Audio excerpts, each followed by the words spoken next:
আসসালামু আলাইকুম দর্শক শ্রোতা, কেমন আছেন? আজকে আমরা আলোচনা করব যে অ্যাজমা বা হাঁপানি রোগটা কি এবং এটা কেন হয়।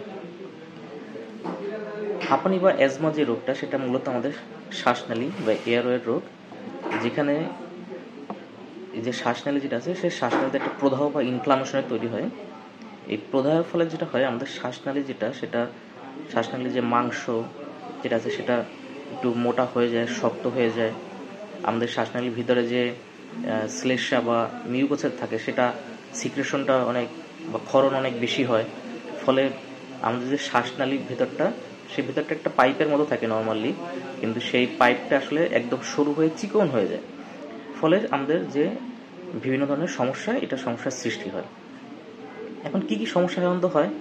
এই সমস্যাগুলো দেখা যায় আমাদের সাধারণত বুকে চাপ চাপ অনুভব হওয়া, অথবা শ্বাস নিতে প্রচণ্ড কষ্ট হওয়া, অথবা কাশি হওয়া, অথবা একটা পুন পুন পুন পুন করে একটা আওয়াজ হয়, যেটাকে আমরা বাঁশির মতো শব্দ এরকম মনে হয়, ভিতরের শব্দ হয়। যখন শ্বাস আমি নেই তখন একটা ভিতরের শব্দ হওয়া আর কি, বাঁশির মতো আওয়াজে হওয়ার মতো।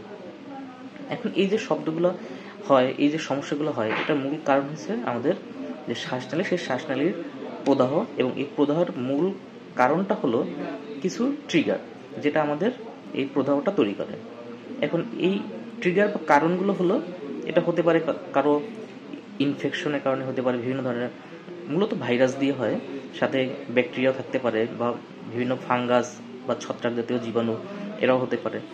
আবার দেখা যায় বিভিন্ন ধরনের ধুলাবালি, যে সেটা হতে পারে আমাদের ঘরের ভিতরের ধুলাবালি, হতে পারে ঘরের বাইরের ধুলাবালি, হতে পারে বিভিন্ন ধরনের স্মোক বা ধোঁয়া, বা যারা ধোঁয়ায় কাজ করে, বিশেষ করে যারা মহিলারা যারা লাকড়ির চুলা ব্যবহার করে, অথবা যারা ইটভাটায় কাজ করে, এরকম ধোঁয়াতে হতে পারে পারফিউমের গ্যাস, হতে পারে কোনো অ্যালার্জিক জাতীয় কোনো খাবারে হতে পারে।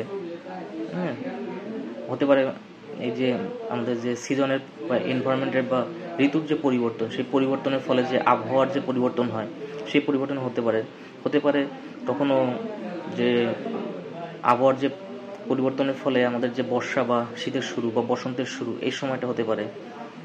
তো বিভিন্ন কারণে আমাদের এই প্রদাহগুলো সাধারণত হয়ে থাকে, এবং এই প্রদাহের কারণেই আমাদের এই মূলত অ্যাজমা সমস্যাটা হয়ে থাকে।